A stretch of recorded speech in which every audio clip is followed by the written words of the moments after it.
Hello बच्चों, let's see the question. The question is the wood of gymnosperms is called soft wood since. तो यहाँ पे बोल रहा है कि जो जिम्नोस्पर्म का जो वुड होता है उसको हम लोग सॉफ्ट वुड बोलते हैं। उसका हमसे रीजन पूछा है। Option A is it has a soft texture, option B is it lacks vessels, option C is it is suitable for furniture making and option D is none of the above.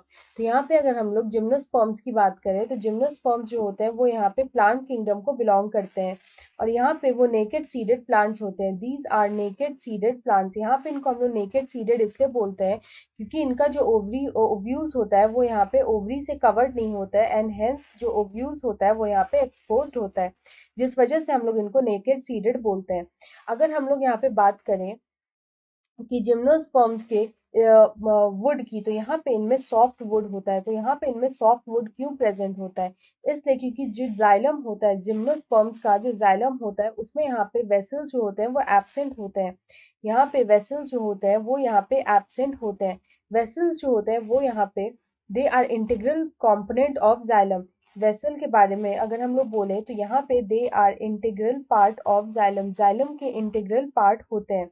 Vessels are integral part of xylem. यहाँ पे vessels का काम क्या होता है? तो वो यहाँ पे स्ट्रेंथ प्रोवाइड करते हैं।